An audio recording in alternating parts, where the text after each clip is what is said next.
Hello and welcome to World News on TVP World. I'm Marie Cato. European leaders are in Paris for key talks with Volodymyr Zelensky covering security assurances for Ukraine and exploring ways of increasing aid for the country.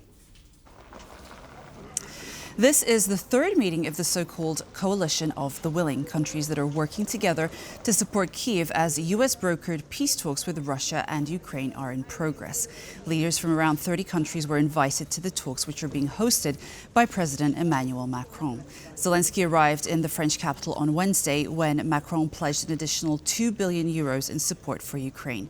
Polish Prime Minister Donald Tusk, NATO Secretary General Mark Rutte, Italian Prime Minister Giorgia Meloni, and Britain's Prime Minister Keir Starmer are among those in attendance. And leadership of France and UK of this coalition of willing.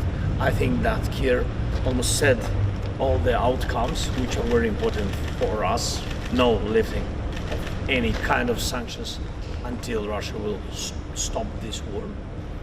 And I think more pressure on it, more packages of sanctions. This is important. The second point, as you said, Keir, that new packages to strengthen Ukraine, and we heard of some of the leaders' new packages. We are very thankful to all the leaders, and we had that was very good. 41 countries, the common voice, how to strengthen, how to push Russia, and everybody. That is crucial. That everybody understood and understand that Russia for today doesn't want any kind of peace. That is very important, and we will work on security guarantees the closest weeks and days, and I think this is very important not only for today, to think about our future. Thank you. Please come into the embassy. Could Ukraine survive without European troops? European leaders have responded to President Donald Trump's threats to impose 25% tariffs on imported cars. Some across the continent are attempting to carve out exemptions for their countries, while others are stating the threats require a firm response from the bloc.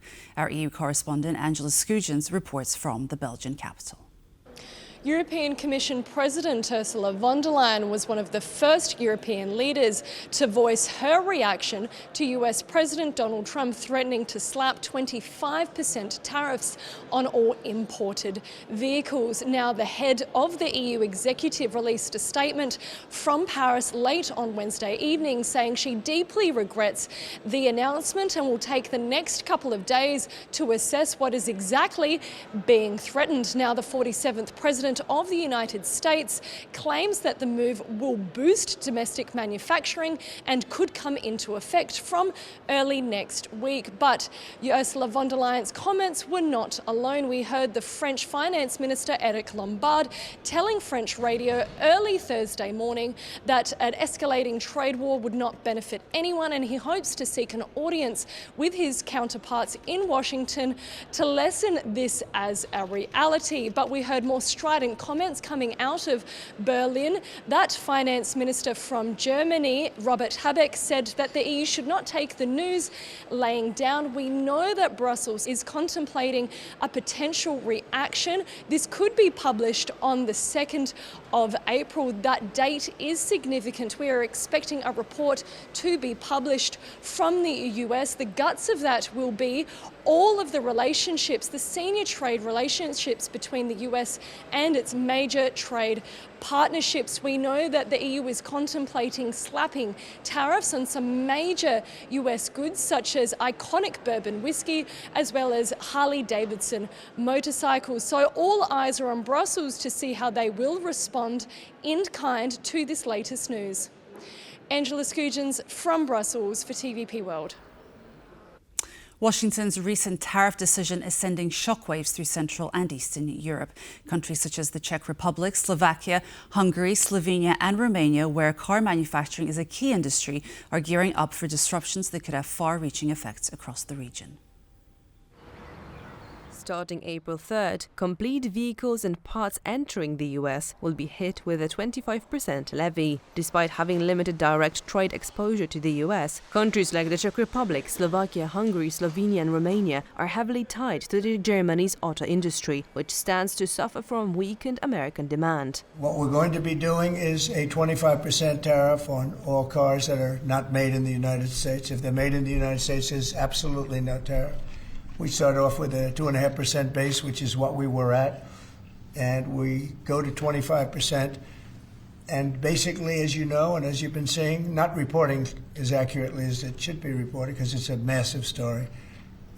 Business is coming back to the United States so that they don't have to pay tariffs. Central European nations rank among the EU's most export-driven. Eurostat data from 2023 show exports account for 92% of Slovakia's GDP and 69% of the Czech Republic's GDP, well above the EU average. Slovakia in particular is likely to be the hardest hit. The country's Association of Industrial Unions and Transport estimates that if trade wars intensify, Slovakian exports could drop by as much as €4.4 billion by the end of 2029. Poland says it will not export eggs to the United States despite a request from the Trump administration. The decision comes due to significant regulatory differences between the two countries, particularly regarding egg washing practices. In the EU, eggs are sold without washing, but in the US, eggs are cleaned and coated with a special wax to extend their shelf life. While the Polish Chamber of Poultry Producers expressed readiness to meet the demand, the lack of a clear trade offer has prevented any substantial exports. This comes amid the US's search for foreign suppliers to alleviate domestic shortages and rising egg prices. In a similar vein, Denmark has also been approached for egg exports, though political tensions have added complexities to those decisions, especially following President Trump's comments about acquiring Greenland. The Polish army is getting over 100 new Polish-made infantry fighting vehicles.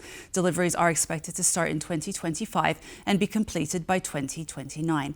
And according to Polish authorities, this is just the beginning, as the Defense Ministry wants to acquire many more. Our reporter Ovidiusz Niczeja was at the signing ceremony of the contract for new Borsuk IFVs. The Polish army has signed a new contract to buy 111 amphibious infantry fighting vehicles for around 6.5 billion Polish zlotys, which is over 1.5 billion euros.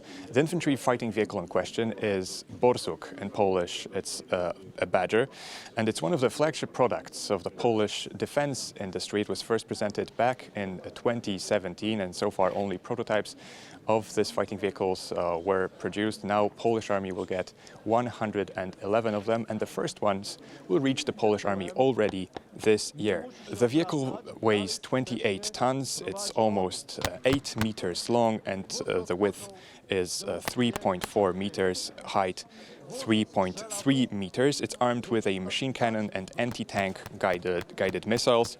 It has 720 horsepower, which generates the maximum speed of 65 kilometers per hour.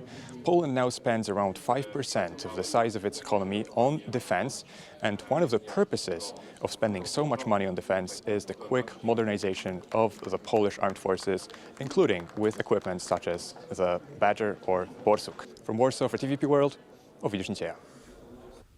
The Polish Defense Minister has called the signing of the contract for Borsuk infantry fighting vehicles the event of the decade for the Polish defense industry.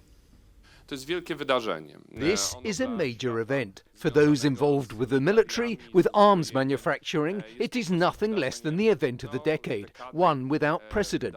We can say this clearly and calmly because this is a highly advanced project that is based solely and exclusively in Poland. This has never happened before.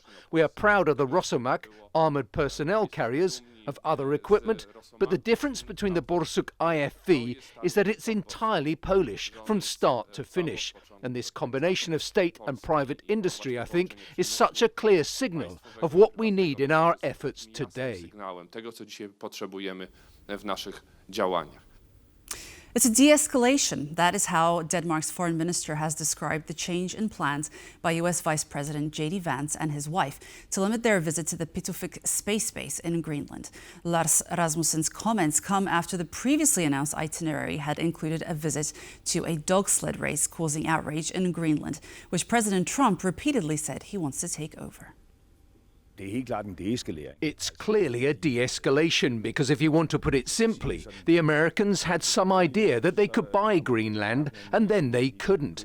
And then there was some idea that Greenlanders could be charmed into making themselves available to the US. And that's how you should think about this visit from the Second Lady and some high-profile, high-ranking American politicians to Greenlandic society. That the visit has been cancelled and instead they're visiting their own military base in Greenland. And you're always welcome to do that. Bosnia's state court has called on Interpol to issue an international arrest warrant or red notice for Milorad Dodik, the president of Republika Srpska, after he left the country for Israel.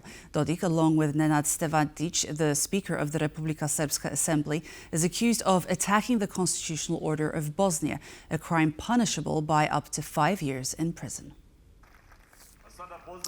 The two politicians are already subject to a nationwide arrest warrant, and the court is seeking the red notice due to their recent departure from Bosnia. Dodik is currently attending a conference in Israel, while Stefandic recently returned from Serbia. The charges stem from Republika Srpska's efforts to bypass Bosnia's state-level institutions, including passing laws that undermined the authority of state prosecution and courts. Lithuanian Defense Minister Dovilė Šakalienė confirmed on Thursday that all scenarios are still considered possible regarding the 4 US soldiers who went missing during military drills in Lithuania. The soldiers were last seen inside an M-88 Hercules recovery vehicle during a training exercise in the Prabade training area. As of today, all versions are still being considered. The Americans have also reported that they continued search operations throughout the night in the surrounding area, as all outcomes are still considered possible until the vehicle is visible. It is buried several meters deep in mud, so we cannot confirm whether the soldiers are still inside.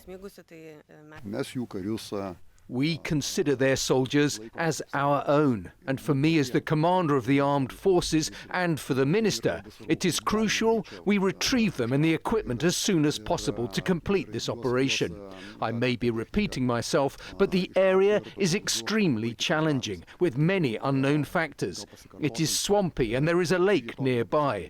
If it were simple, it would have already been done. Polish Foreign Minister Radosław Sikorski visited Romania for talks with his Romanian counterpart and Prime Minister Marcel Ciolacu. During his visit, Sikorski has focused on international security, transatlantic relations, and Poland's EU presidency priorities, including issues related to the potential EU accession of Ukraine, the Western Balkans, and Moldova. Poland and Romania are close allies and partners. We share a similar perspective on the main security challenges and a converging assessment of the situation to the east of the European Union and NATO borders, as today's discussions have once again confirmed. We are considering setting a date for the 5th intergovernmental consultations, which will most likely take place in Poland in the second half of this year. Regarding our presidency in the EU, I would like to emphasize our effective cooperation with Romania during our leadership. Poland has hosted and will continue to host Romanian ministers and experts during 40 meetings scheduled to take place in Poland by the end of June. Polish tennis star Iga Świątek has been eliminated from the Miami Open, a WTA 1000 event. Świątek lost to 19-year-old Alexandra Ala from the Philippines, who has been the tournament's revelation. Alexandra Ala is ranked 140th in the world, Świątek second. The Pole has not lost to a player ranked outside the WTA's rankings top 100 since 2021 in Miami. The teenager from the Philippines has stunned her way into the tournament's semi-final, beating Świątek 6-2, 7-5. And that concludes World News at 2 p.m. Thank you for joining us, and stay tuned for more on TVP World. Goodbye.